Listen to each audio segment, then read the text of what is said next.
آج جو ہم نے حدیث پڑھنی ہے وہ اس کا نمبر کیا ہے؟ غالباً ہم نے 214 نمبر حدیث پڑھی تھی. جی جی پڑھ لیجیے، دوسری جگہ پڑھ لیجیے. آج 215 نمبر ہے. جی انشاءاللہ. تو آپ میں سے کوئی اس کی قرات کرے گا؟ سر میں کروں؟ جی آپ پڑھ لیں.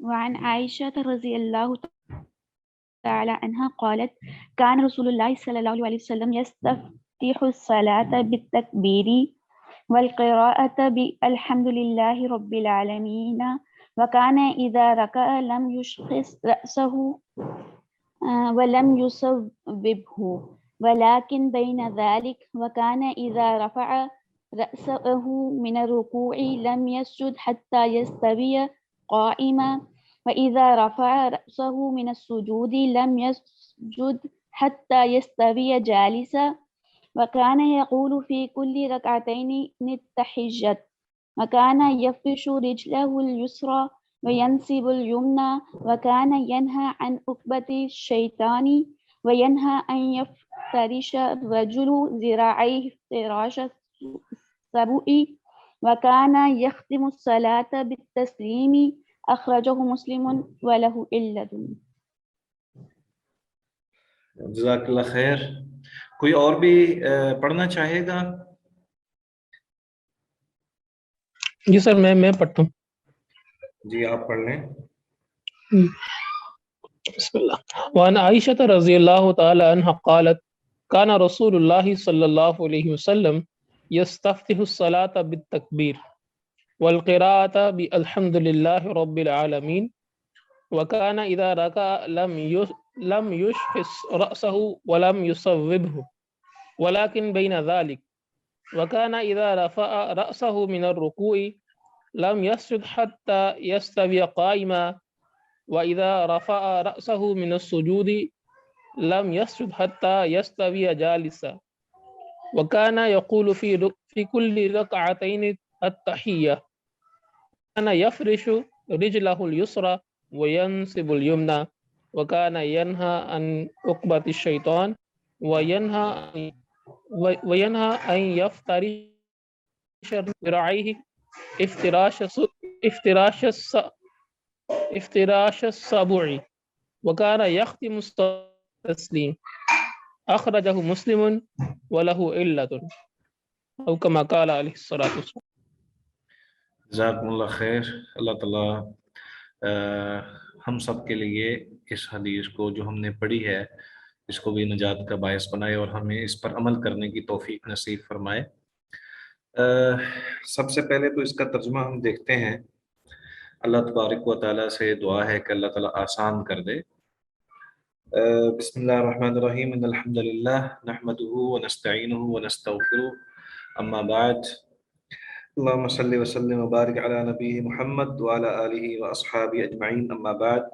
وعن عائشة رضی اللہ تعالی عنہا، سیدہ عائشہ رضی اللہ تعالی عنہا سے روایت ہے، قالت وہ بیان کرتی ہیں، کان رسول اللہ صلی اللہ علیہ وآلہ وسلم یستفتح الصلاة بالتکبیر، کہ رسول اللہ صلی اللہ علیہ وآلہ وسلم تھے نماز کی ابتدا کرتے، افتتاح کرتے بالتکبیری، تکبیر کے ساتھ، یعنی اللہ اکبر کے ساتھ اس کی ابتدا کرتے.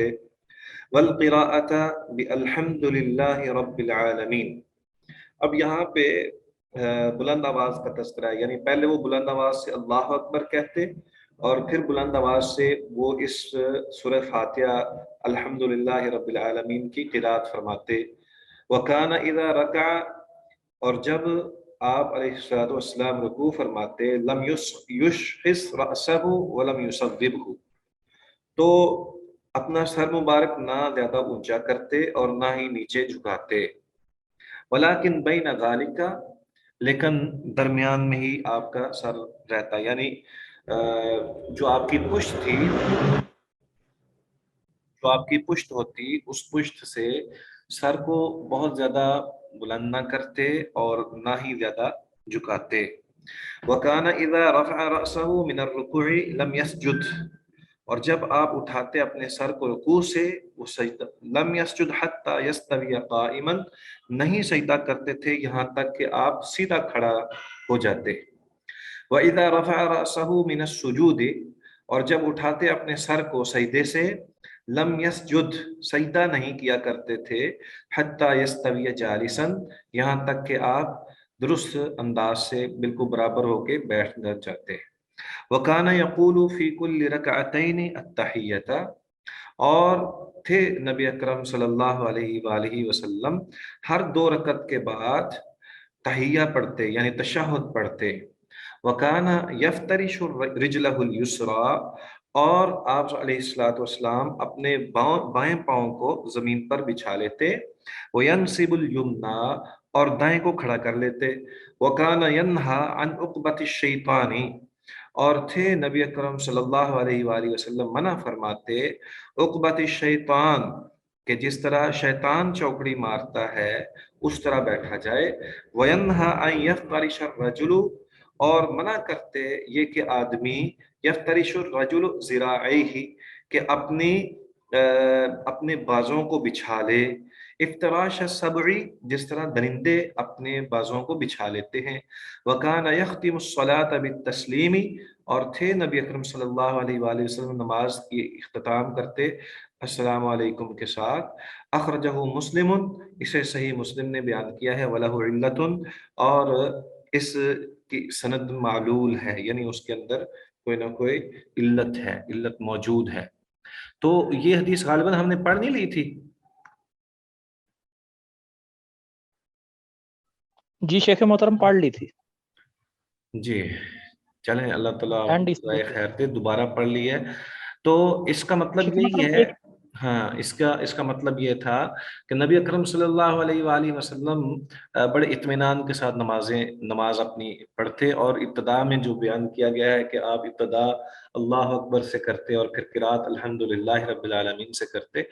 اسی طرح التحیات کا ذکر ہے کہ ہر 2 رکعت کے بعد جو ہے یعنی ظاہر بات ہے کہ جب فرضی نماز ہے تو ہر 2 رکعت کے بعد تحیہ آنا ہے.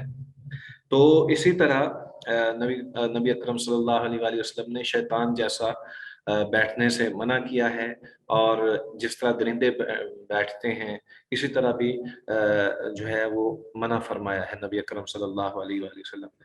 تو یہ حدیث ہم نے پڑھ لی تھی. اس کے بعد والی حدیث کون جو ہے وہ قرات کرے گا؟ جی عامر بھائی. وعن ابن عمر رضی اللہ تعالی عنہما ان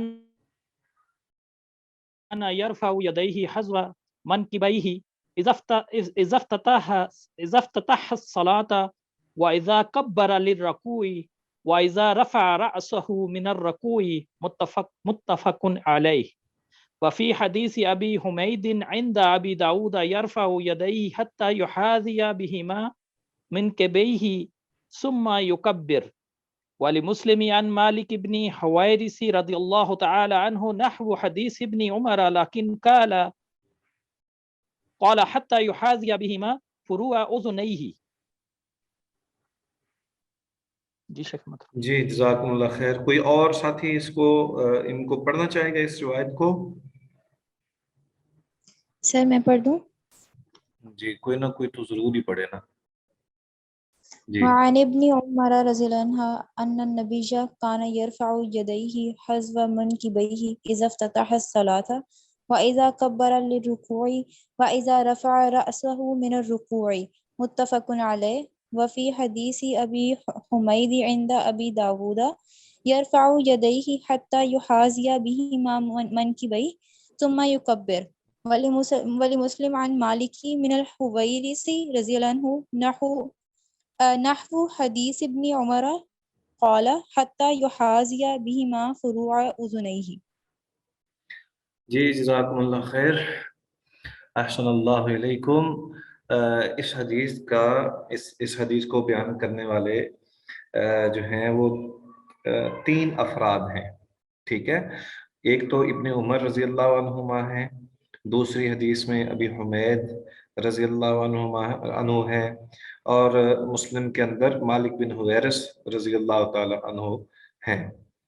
تو اس میں وعن ابن عمر رضی اللہ تعالی عنہما، سیدنا ابن عمر رضی اللہ تعالی عنہما سے روایت ہے، ان النبی صلی اللہ علیہ وآلہ وسلم، نبی اکرم صلی اللہ علیہ وآلہ وسلم کانا تھے، یرفع یدیہ اپنے اٹھاتے، اپنے بلند کرتے اپنے ہاتھوں کو، حذو منکبیہ اپنے کندھوں کے برابر، اذا افتتح الصلاۃ جب نماز کی ابتدا فرماتے، وَإِذَا كَبَّرَ لِلرُّكُوعِ اور جب تکبیر کہتے رکوع کے لیے، یعنی ابھی جھکے نہیں ہیں، صرف اللہ اکبر کہتے ہوئے آپ ہاتھ اٹھاتے، وَإِذَا رَفَعَ رَأْسَهُ مِنَ الرُّكُوعِ اور جب اٹھاتے اپنے سر کو رکوع سے، متفق علیہ۔ وفی حدیث ابی حمید عند ابی داود، ابی حمید رضی اللہ تعالی عنہ سے ابو داود کے اندر یہ حدیث ہے، یرفع یدیہ اٹھاتے اپنے دونوں ہاتھوں کو، حتی یحاذی بہما منکبیہ یہاں تک کہ وہ برابر کر لیتے اپنے دونوں ہاتھوں کو اپنے کندھوں کے برابر، ثم یکبر پھر تکبیر کہتے یعنی اللہ اکبر کہتے۔ مقصد یہ ہے کہ بعض اوقات یہ بھی انسان کو جو ہے وہ شبہ پڑ جاتا ہے کہ اللہ اکبر پہلے کہنا ہے یا اللہ ہاتھ پہلے اٹھانے ہیں، یعنی جس وقت ہم اللہ اکبر کہتے ہیں پہلے تکبیر تحریمہ میں، اس وقت کی کیا صورتحال ہوگی۔ تو اس حدیث سے یہ بات سمجھ آتی ہے کہ پہلے جو ہے وہ نبی اکرم صلی اللہ علیہ وآلہ وسلم ہاتھ اٹھاتے پھر اللہ اکبر کہتے، ٹھیک ہے۔ تو بعض جو علماء ہیں وہ یہ بھی کہتے ہیں کہ دونوں چیزیں اکٹھے ہی درست ہیں، یعنی ساتھ ہی اللہ اکبر کہے اور ساتھ ہی ہاتھ اٹھائے، لیکن اس روایت سے جو ابو داود کی روایت ہے اس سے یہ ثابت ہوتا ہے کہ ہاتھ اٹھانا قدرے یعنی کچھ لمحات پہلے پھر ساتھ ہی اللہ اکبر کہہ دینا ہے۔ وَلِمُسْلِمٍ عن مالک بن الحویرث رضی اللہ عنہما رضی اللہ تعالی عنہ، اور مسلم میں صحیح مسلم میں مالک بن حویرث رضی اللہ تعالی عنہ سے نحو حدیث ابن عمرہ اسی طرح کی حدیث ہے جس طرح ابن عمر کی روایت ہے، لیکن قالا لیکن اس مسلم کی روایت میں یہ بات ہے حتی یحاذی بہما فروع اذنیہ کہ یہاں تک کہ برابر کر لیتے اپنے دونوں ہاتھوں کو کانوں کی لو تک، کانوں کے لو تک اٹھاتے اپنے ہاتھوں کو، یعنی ابن عمر کی روایت میں ہے کندھوں کے برابر اپنے ہاتھ کرتے، اور جو مسلم کے اندر مالک بن حویرث کی روایت ہے اس کے اندر یہ ہے کہ کانوں کی لو تک اپنے ہاتھوں کو اٹھاتے۔ تو علماء ان دونوں چیزوں میں جو تطبیق دیتے ہیں وہ یہ ہے، وہ کہتے ہیں کہ نہ تو بہت ہی زیادہ یعنی اپنے ظاہر ہاتھ لمبا ہوتا ہے تو ہاتھ کا کچھ حصہ جو ہے وہ کانوں کی لو تک، یعنی اوپر والا جو انگلیوں کے اوپر پورے ہیں وہ لو تک پہنچ جائیں، لیکن باقی جو ہے ہاتھ اس سے نیچے ہو تاکہ وہ کندھوں تک برابر آ جائے۔ تو یہ ایک تطبیق کی صورت نکالی ہے کہ اس پہ دونوں پہ عمل ہو جائے گا، یعنی کندھوں تک بھی اور کانوں کی لو تک بھی۔ بعض لوگ جو ہیں وہ کانوں کی لو کو زیادہ اہمیت دے کر اپنے انگوٹھوں کو وہاں تک پہنچاتے ہیں، ہاں جی، تو اپنے انگوٹھوں کو وہاں تک پہنچا کر اپنے کانوں کی لو تک پہنچا کر پھر اللہ اکبر کہتے ہیں، یہ ابتدائی تکبیر تحریمہ کے موقع پر وہ یہ کام کرتے ہیں۔ تو یہ بات درست نہیں ہے، کانوں کو چھونے کا تذکرہ کہیں بھی موجود نہیں ہے، صرف یہ موجود ہے کہ کانوں کی لو تک ہاتھ اٹھاتے، ان کو ہاتھ لگانا یا انگوٹھے لگانا اس کا تذکرہ کہیں بھی موجود نہیں ہے۔ کچھ روایات جو آگے شاید آئیں گی اس میں یہ بھی ہے کہ نبی اکرم صلی اللہ علیہ وسلم جب ہاتھ اٹھاتے تو ان کا رخ قبلہ کی جانب ہوتا، یعنی ہتھیلیوں کا رخ جو ہے وہ قبلے کی جانب ہوتا۔ تو اس سے یہ بات بھی ثابت ہوتی ہے کہ جب بھی آپ انگوٹھا لگائیں گے کانوں کو یا مطلب ہاتھ لگائیں گے تو پھر جو ہے یہ بات درست نہیں ہوگی۔ جس طرح ہم نے پہلے پڑھا ہے کہ جب آپ علیہ الصلوۃ والسلام سجدہ وغیرہ کرتے تو آپ کے پاؤں کی جو انگلیاں ہیں وہ قبلہ رخ ہوتی، ٹھیک ہے، یہ ہم پہلے حدیث پڑھ چکے ہیں۔ اسی طرح ہتھیلیوں کے بارے میں بھی روایت آتی ہے کہ جب نبی اکرم صلی اللہ علیہ وآلہ وسلم اپنا اللہ اکبر کہتے تو ان کی ہتھیلیاں جو ہیں وہ قبلہ رخ ہوتی، جیسا کہ ہم نے اس باب کی پہلی حدیث کے اندر بھی جو ہے وہ قبلہ رخ ہونے کے حوالے سے تذکرہ پڑا ہے، اسی طرح یہاں بھی اسی طرح موجود ہے۔ تو بہرحال سیدنا ابن عمر رضی اللہ تعالی عنہما سے روایت ہے ان النبی صلی اللہ علیہ وآلہ وسلم کان یرفع یدیہ حسب منکبیہ، کہ بلا شبہ نبی اکرم صلی اللہ علیہ وآلہ وسلم رفع یدین کرتے، اپنے کندھوں تک ہاتھ اٹھاتے، اذا افتتح الصلاۃ، جب نماز کی ابتدا کرتے، واذا کبر للرکوع، اور جب رکوع کے لیے اللہ اکبر کہتے، واذا رفع رأسہ من الرکوع، اور جب اٹھاتے اپنے سر کو رکوع سے، متفق علیہ۔ وفی حدیث ابی حمید عند ابی داود یرفع یدیہ حتی یحاذی بہما منکبیہ ثم یکبر، اٹھاتے اپنے دونوں ہاتھوں کو یہاں تک کہ وہ دونوں کندھوں کے برابر ہو جاتے، پھر تکبیر کہتے۔ ولی مسلم عن مالک بن الحویرث رضی اللہ تعالی عنہ، مالک بن حویرث رضی اللہ تعالی عنہ سے روایت ہے مسلم نے، نحو حدیث ابن عمر، ابن عمر جیسی حدیث کے مطابق، لیکن قالا، لیکن اس میں یہ الفاظ ہیں حتی یحاذی بہما فروع اذنیہ، کہ اپنے کانوں کے اوپر والے حصے تک اپنے ہاتھوں کو اٹھاتے۔ یہاں ان روایتوں کے اندر 3 جگہوں پر رفع یدین کا تذکرہ ہے، ہاں جی، اور اس میں یہ بات بھی موجود ہے کہ امام بخاری رحمہ اللہ نے جز رفع یدین بھی ایک لکھی ہے، جس میں متعدد روایات رفع یدین کے حوالے سے مذکور ہیں، اور یہ متفق علیہ کا مطلب یہی ہے کہ بخاری و مسلم کے اندر یہ روایت موجود ہے۔ تو بعض ہمارے احناف جو ہیں وہ اس بات کے قائل نہیں ہیں، وہ رفع یدین کے قائل نہیں ہیں، وہ صرف ابتدائی طور پر جو ہے وہ حدیث کی ابتدا میں جو اللہ اکبر کہتے ہیں نماز کی ابتدا میں، تو اس موقع پر رفع یدین کے قائل ہیں، بقیہ رفع یدین کے قائل نہیں ہیں، جو کہ بات درست نہیں ہے۔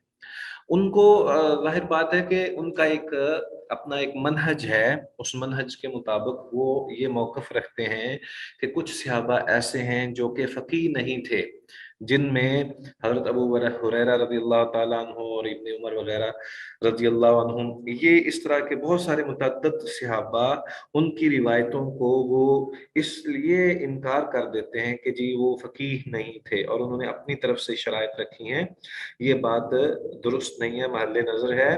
تمام صحابہ عدول ہیں، اور تمام صحابہ کی تمام روایتیں جو ہیں وہ بالکل درست ہیں، اور وہ سارے ہی فقہاء میں سے تھے، یعنی نبی اکرم صلی اللہ علیہ وآلہ وسلم کی باتوں کو سب سے زیادہ سمجھنے والے تھے۔ یہ کیسے ہو سکتا ہے کہ ہم آج یہ اپنی ذات کے حوالے سے کہیں کہ ہم خدا نہ خواستہ صحابہ سے زیادہ سمجھنے والے تھے اور سوچنے والے تھے اور دین کے اوپر عمل کرنے والے ہیں؟ یہ بات درست نہیں ہے۔ نبی اکرم صلی اللہ علیہ وآلہ وسلم کے تمام صحابہ فقہاء میں سے شمار ہوتے ہیں، یعنی انہوں نے جو بھی روایتیں بیان کی ہیں وہ بالکل درست بیان کی ہیں، اور ان کا جو بھی موقف ہے اور جو ان کا عمل ہے وہ بہت ہی اہمیت والا ہے، اور امت کے لیے قابل عمل اور قابل حجت ہے۔ اور متعدد روایات کے اندر نبی اکرم صلی اللہ علیہ وآلہ وسلم نے کسی ایک صحابی کے ساتھ مطلق طور پر یہ نہیں کہا کہ فلاں صحابی کے مطابق عمل کرنا، بلکہ ما انا علیہ و اصحابی، جس پر میں ہوں یا میرے صحابہ ہیں، یا آپ علیہ الصلوۃ والسلام نے فرمایا کہ میرے صحابہ جو ہیں ان کے خلفاء جو راشدین صحابہ ہیں ان کو اختیار کر کے ان کی باتوں پر عمل کرنا، اور اس کو اپنی دانتوں کے ساتھ اچھی طرح مضبوطی کے ساتھ تھام لینا، یعنی کتاب و سنت کو۔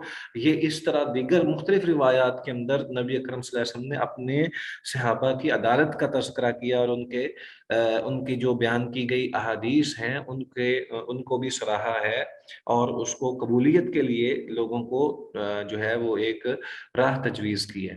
تو یہ بات ضروری ہے کہ جو رفع دین ہے یہ 3 مقامات پر مذکور ہے، اور ایک اور چوتھی جگہ بھی ہے کہ جب تشہد کے بعد، درمیان والے تشہد کے بعد جب بھی آپ سر اٹھا کر تیسری رکعت کے لیے کھڑے ہوں گے تو اس وقت بھی آپ کو رفع دین کرنا ہے۔ یہ ایک چوتھی جگہ ہے جہاں پہ رفع دین کا حکم ہے۔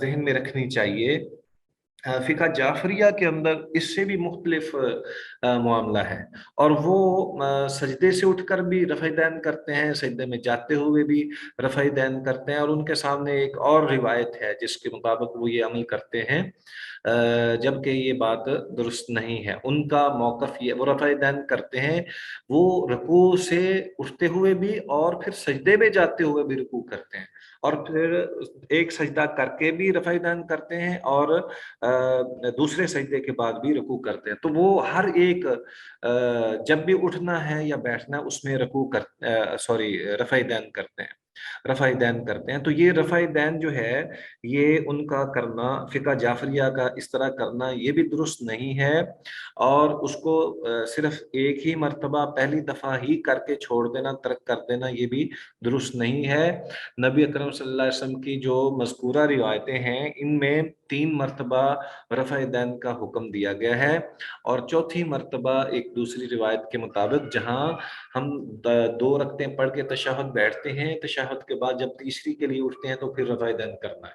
تو یہ 4 مواقع ہیں جہاں پہ رفع دین کرنا ہے۔ اس بارے میں کوئی آپ کے ذہن میں سوال ہو تو وہ آپ پوچھ سکتے ہیں۔ سر جو یہ 3 وتر کے ہوتی ہیں رکعت ہوتی ہے، اس کی رکعت میں ہوتا ہے رفع دین یا اس میں نہیں ہوتا؟ 3 رکعتوں سے مراد سر وتر کی جو 3 رکعت پڑھتے ہیں، ہاں، وطر کی جو 3 رکعتیں پڑھتے ہیں تو اس میں درمیان میں تحیات نہیں پڑھتے نا، ہم تینوں اکٹھی پڑھ لیتے ہیں، اس میں تشہد تو ہے نہیں۔ جی ٹھیک، وہ تشہد کے ساتھ وہ بائنڈنگ ہے۔ جی وہ تشہد کے ساتھ خاص ہوگا۔ جی شیخ صاحب میں ایک چیز پوچھ سکتا ہوں؟ جی جی میرے خیال سے بھائی نے جو کہا ہے وہ جو تیسری رکعت میں دعائے قنوت شروع ہونے سے پہلے کرتے ہیں، اس شاید بھائی سمر نے اس کے بارے میں پوچھا ہے، جو دعائے قنوت شروع کرنے سے پہلے رفع یدین کیا جاتا ہے تیسری رکعت میں، جو ہمارے حنفی بھائی کل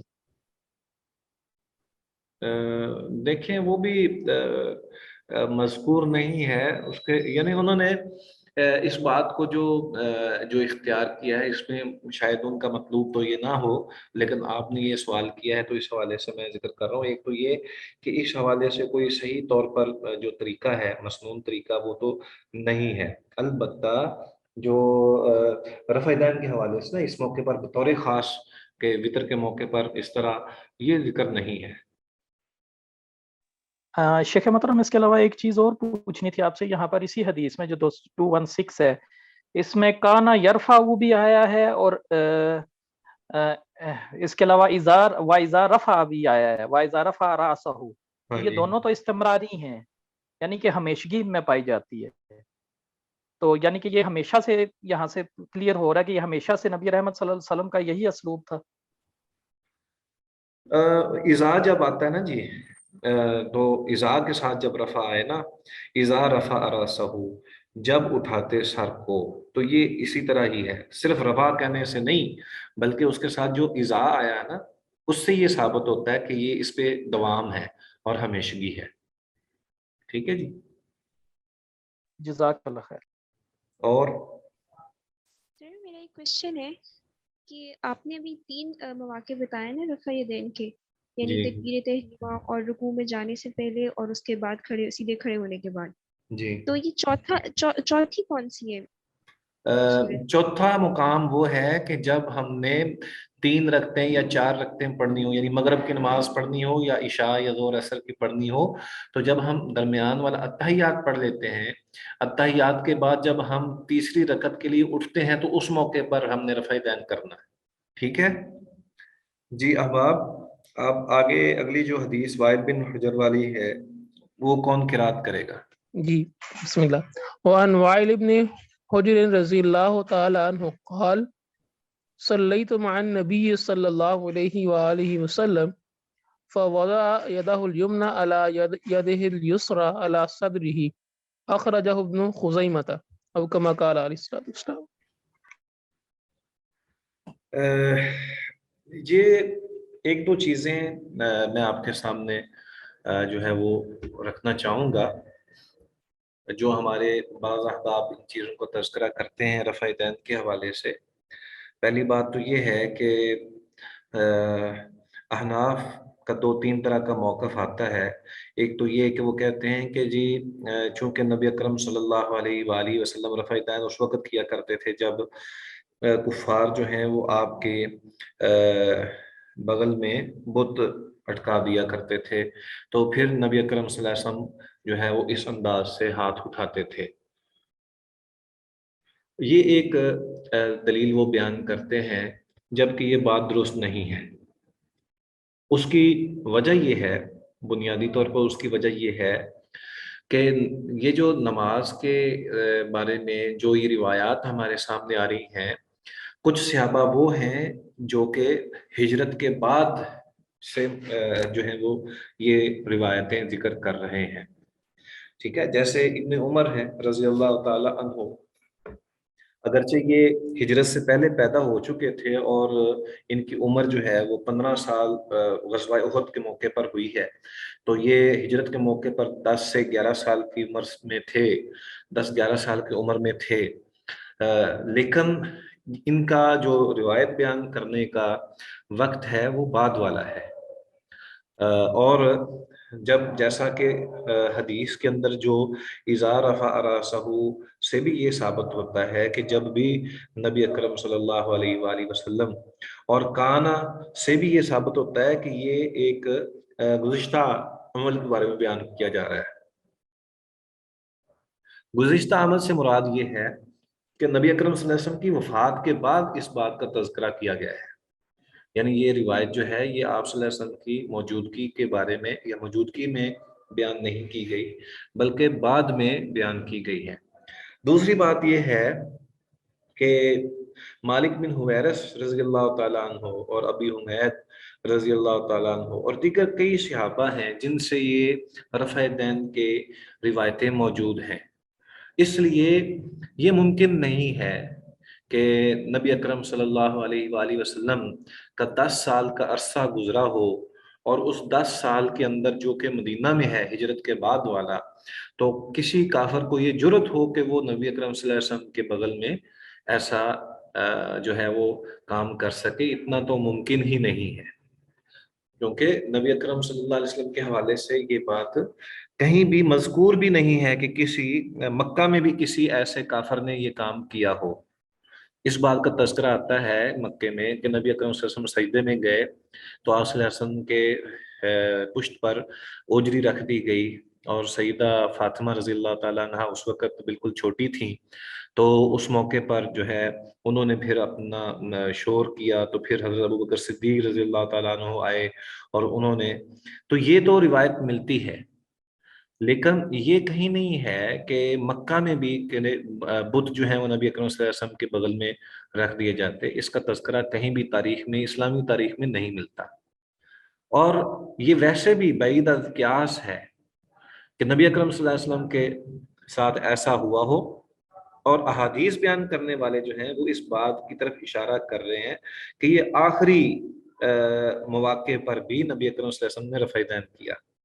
تو کچھ اس حدیث کا جواب بھی دیتے ہیں، کچھ لوگ ان احادیث کا جواب بھی دیتے ہیں کہ جی یہ جو ہے وہ منسوخ ہو چکی ہیں، اور پہلے نبی اکرم صلی اللہ علیہ وسلم جو ہے وہ رفع دین کرتے تھے، بعد میں نہیں کرتے، بعد میں آپ نے نہیں کیا۔ اس کی دلیل وہ یہ دیتے ہیں کہ چونکہ باقی جیسا کہ ہم نے پہلے پڑھا ہے نا، جس طرح یہ پچھلی روایت ہم نے پڑھی ہے اس کے اندر قرات اور الحمد شریف کا تذکرہ ہے اور رکوع کا حوالہ ہے اور سجدے کا ذکر ہے، تو جو اس کا انکار کرنے والے ہیں وہ یہ کہتے ہیں کہ دیکھیں جی وہ بھی تو روایت ہے، اس میں رفع دین کا تذکرہ نہیں ہے، تو جب وہاں رفع دین کا تذکرہ نہیں ہے تو اس کا مطلب یہ ہے کہ کبھی کرتے تھے کبھی نہیں کرتے تھے، اور جو